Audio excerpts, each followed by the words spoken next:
Hello students, welcome to JVM School video classes. Today we are going to start our subject Mathematics of class 7, chapter 1 and part 1. पर जिसकी maths बहुत अच्छी होती है ना, उसको आगे कहीं पर भी किसी प्रकार की कोई समस्या नहीं होती, किसी प्रकार की कोई प्रॉब्लम नहीं होती। तो आज हम मैथ्स विषय को स्टार्ट करेंगे, पर मैथ्स विषय को स्टार्ट करने से पहले मुझे आप लोगों को कुछ टास्क देना है। वो टास्क आपको कंप्लीट करना पड़ेगा, क्योंकि देखिए अगर आप वो टास्क आपका कंप्लीट होगा देन आप बहुत सारे काम बहुत अच्छे से कर पाएंगे। तो देखिए उस टास्क को कंप्लीट करने के लिए हम देखते हैं क्या देखेंगे। हम टास्क को कंप्लीट करने के लिए हमारी पूरी मैथ्स में प्लस माइनस इनटू और डिवाइड, इसके अलावा कोई काम नहीं होता है। क्लियर? तो आपको जब भी कभी ये काम करना है, आपको ये काम करना पड़ेगा। तो अब आपको जब भी कभी ये इस काम के बारे में याद आएगा तो मैथ्स के बारे में याद आ जाएगा। ठीक है ना? तो आपको ये चार काम के लिए अपने आप को परफेक्ट करना है।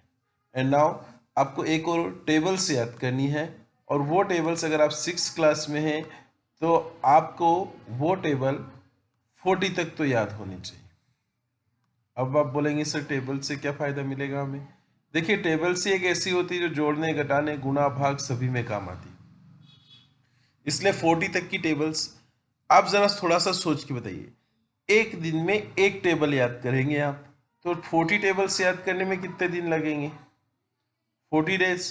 तो 40 डेज में आप 40 तक की टेबल्स को याद कर पाएंगे। क्लियर? तो ये दो चीजें आपको बहुत अच्छे से ध्यान रखनी है। एक तो आपको इन ऑपरेशंस को स्ट्रॉन्ग बनाना है, और एक आपको टेबल्स को बहुत अच्छे से याद करना है। क्लियर? आगे बढ़ते हैं, हम स्टार्ट करते हैं। सो स्टार्टिंग और फर्स्ट चैप्टर नेम्ड इंटीजर। देखिए इंटीजर से पहले मैं आपको कुछ बताना चाहूंगा कि नंबर्स कहते किसको, है ना? तो यहाँ देखिए, जैसे हम नंबर्स की बात करेंगे तो सब नंबर्स में सबसे पहले जो नंबर्स आते हैं वो आते हैं नेचुरल नंबर्स। कौन से नंबर आएंगे? Natural numbers. नेचुरल नंबर किसको बोलते हैं? तो जैसे मैं आपसे कहूं कि गिन के बताओ, तो आप अपनी गिनती कहाँ से स्टार्ट करते हैं? 1 2 3। क्या आपने कभी गिनती 0 से स्टार्ट की? नो। क्या हमने कभी गिनती माइनस से स्टार्ट की? नो। देन हमने गिनती कहाँ से स्टार्ट की? हमने गिनती स्टार्ट की 1 से। जब भी हम काउंटिंग जो रहती है 1 से स्टार्ट करते हैं तो वो किस में आते हैं? नेचुरल नंबर्स में आते हैं। Natural numbers.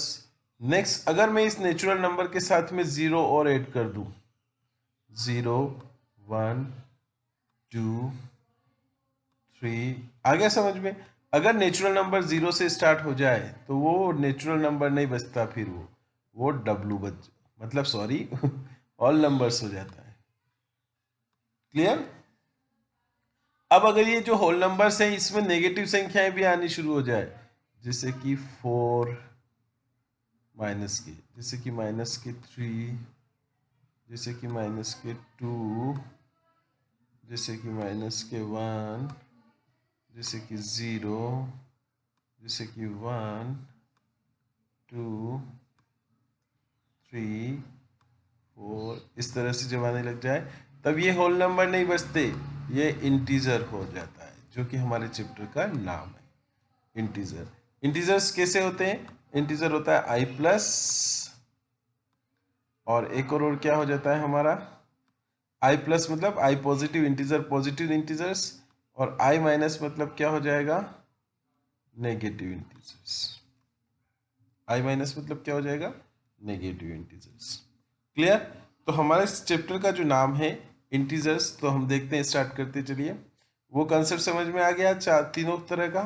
तो we have learn about whole numbers and integer in class 6। Okay, हमने पिछली क्लास में क्या देखा है? हमने पिछली क्लास में इन नंबर्स, जो होल नंबर्स होते हैं उनके बारे में और इंटीजर्स के बारे में देखा है। We know that integers from a bigger collection of number which contains whole numbers and negative numbers. What other difference do you find between whole numbers and integers? हमने कभी whole numbers और integers के बीच में difference देखा है? In this chapter, we will study more about integers, their properties and operations. First of all, we will review and revise that revise what we have done about integers in previous classes. आज लेकिन हम इसमें क्या करने वाले हैं, previous. देखिए मैंने जैसे अभी आपको जस्ट बताया था कि 0 ये रहा, ये इधर आ जाएंगे तो पॉजिटिव इंटीजर्स और ये इधर आ जाएंगे तो नेगेटिव इंटीजर्स। दिख रहा है आपको? नहीं दिख रहा है? बताइए। ओके, तो देखिए हम जब इसकी बात करते हैं तो यहाँ पर -1, -2, -3, -4, -5, -6, इनमें से सबसे बड़ा कौन सा हुआ? तो सबसे बड़ा -1। माइनस की संख्याओं में -1 सबसे बड़ा हो जाता है, इसके बाद सभी छोटे छोटे होते जाएंगे। और प्लस की संख्याओं में सबसे छोटा 1 होता है। ओके, पॉजिटिव संख्याओं में सबसे छोटा क्या होता है? 1। ठीक है, तो हम इस चैप्टर को कंटिन्यू करेंगे, तब तक आप उन सब चीज़ों को देखिएगा जो हमने पहले देखी। ओके।